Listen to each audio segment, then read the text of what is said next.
Hello and good morning, guys. It's Kim Savvy, and I'm back with another entry of REM Diary. I almost said REM episode. What? Send help. Last night, I had a very wild and interesting dream. It was about Roscoe again. However, very different. Let me just get into this because, it's so bizarre, so completely made up. Anyways, make sure you guys if you like this series, if you like this episode or anything like that.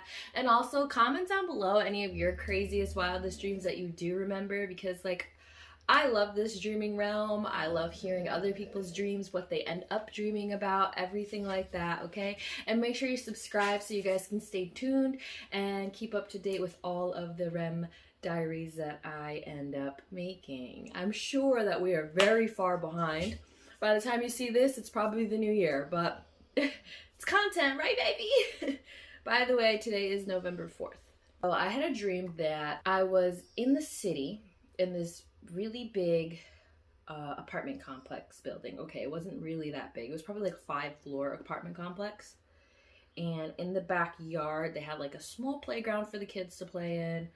And I had brought Roscoe outside with me and tied him to a lead because there's nowhere fenced in for him to just run around, but he wants to come outside and hang out. So I had like a bathing suit on. My friends were there. My friend's daughter was there, and we were all talking, chatting. Roscoe's trying to chase after like some squirrels and some other cats and stuff. And then finally, I was like, all right, we're good to go. Let's go. Because we were supposed to go to a pool party at another friend's house.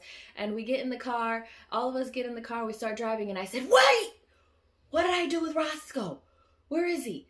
Because I have to put him inside. I can't leave him outside. And everybody's like, oh, shit, bro. So they turned the car around. And I went back. And he was still tied up in the lead in the backyard. And I was like, baby, I'm so sorry. Mommy forgot about you. My goodness. I was just so excited and ready to just go and be social because I never really get to, obviously. So I was like, all right, baby, come on, let's go upstairs. So I walked him because it was in the backyard. I was like, I'm gonna go through the front so I can give him a little bit of a walk to pee and whatnot. So I started going around the side of the building. And when we went around the side of the building, there was something outside.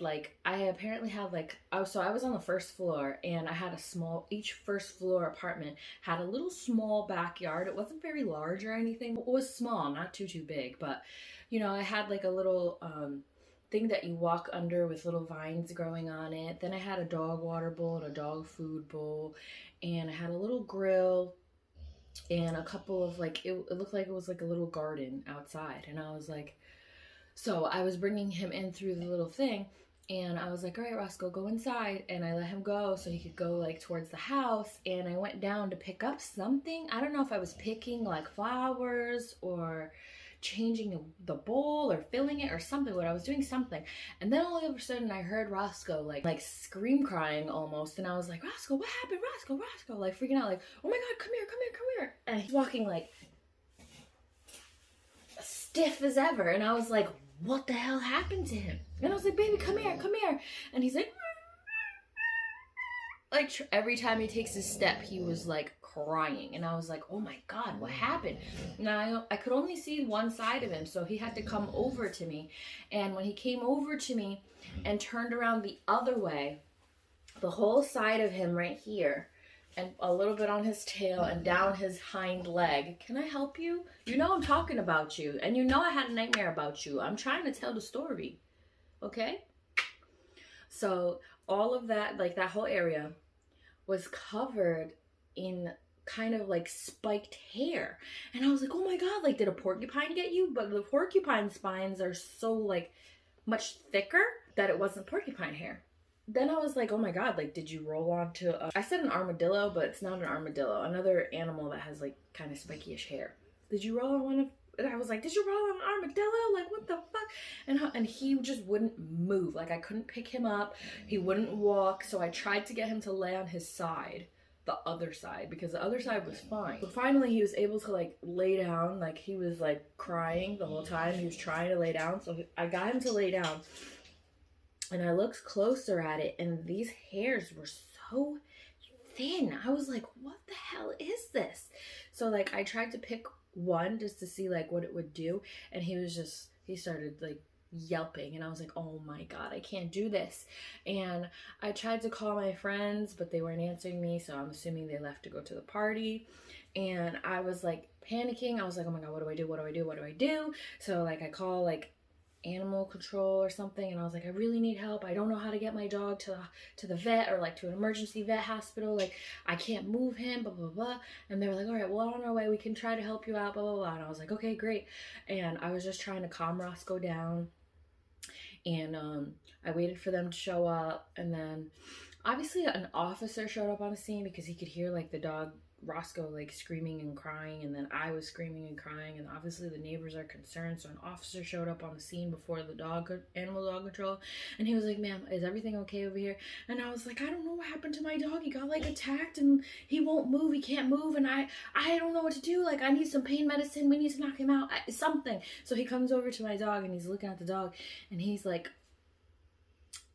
what? He's like, what is that? And I was like, that's the same thing that I was fucking saying. I was like, you tell me, what is that?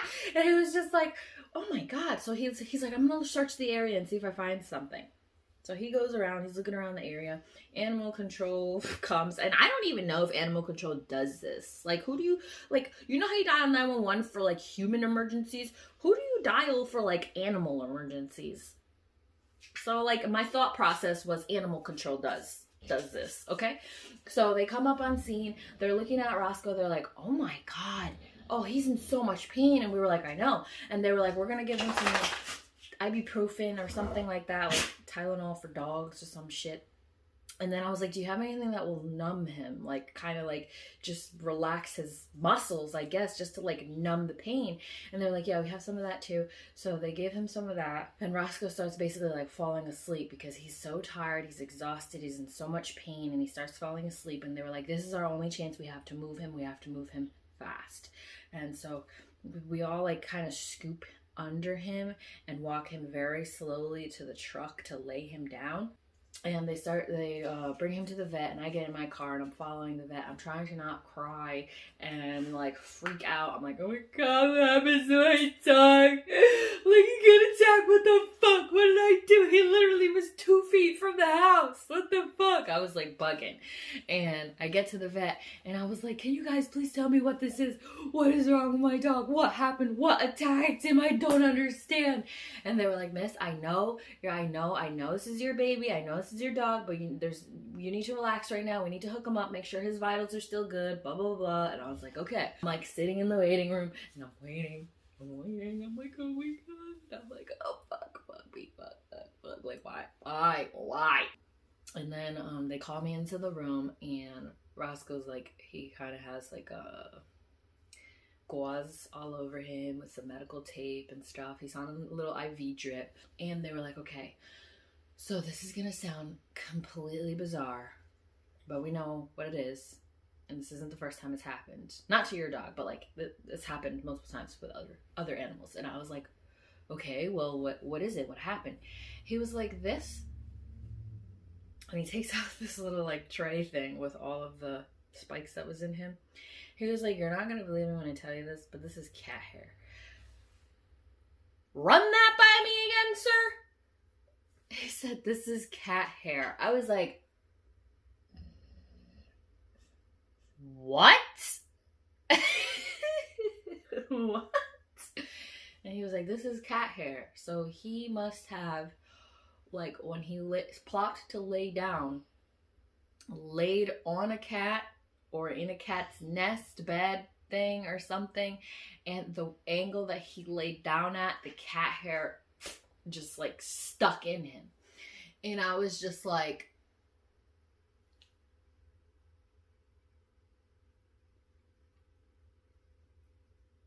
okay. They're like, yeah, he's gonna be fine. He's gonna need antibiotics to definitely help with all of the open wounds on him. There was about 1,000 pieces of hair sticking into him. And I was like so puzzled that it was cat hair. I was like, sir, why did the cat hair stay straight like a needle? Like, I don't get it. And the doctor was just like, it's just something that happens. We don't know how to explain it. It's something that's just like out of this world kind of thing. And I was just like,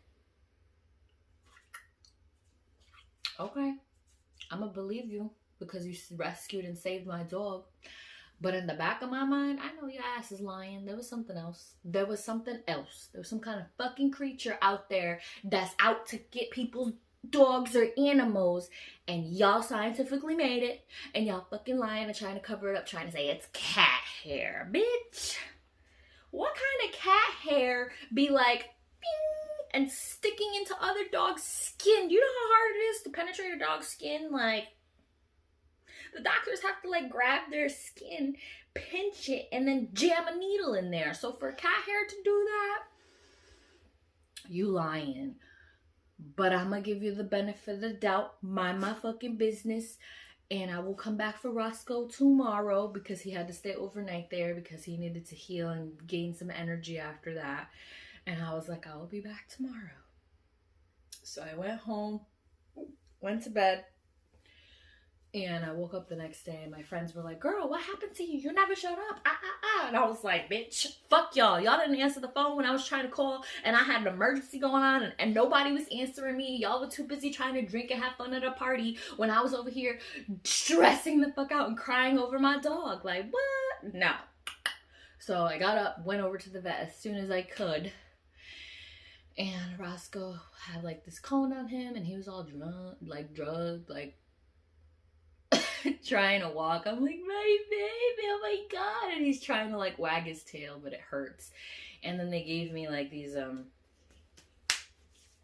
was weird, like a bottle for like pills, and then they gave me like this like needle injections, and I was like, what's the needle injections for? And they were like, oh, this is to numb this side of the body for him. We're gonna show you have to pinch him right here, and you're gonna inject the needle right there, and you know, put the medicine in there. You're only gonna get 2 of them because he's gonna need it for the next 2 days. After that, he should be good. And I was just like, okay, thanks, I think. And then me and Roscoe are trying to walk to the car, and he's walking like a little old grandpa, like. And then I get him, and he hops up into the car, and then I woke up. And I'm over here like, Roscoe, are you good? And that's how you guys just saw him. He was just all over me this morning. So he knows that I must have had a dream about him because the last time I had a dream about him, he did the same thing. So I don't know what the heck is going on. But I do know that my dog, or dogs in general, have a sixth sense. So he knows. He ain't stupid. I just thought, I was like, cat hair. Seriously? Cat hair? Like, if you would have lied to me and said it was a baby porcupine and that's why the little hairs were so small, I would have been like, okay, bet. I've never seen a porcupine in my life, so I don't know. But this vet said cat hair. Somebody explain. I do not get it. Yeah, you telling your side of the story now? Anyways, guys, that was my dream last night. Like I said, it was wild and interesting. I don't get it. I don't know. Still processing, but I hope you guys have a good one. Make sure you guys subscribe and hit that bell for any notifications, okay? Bye.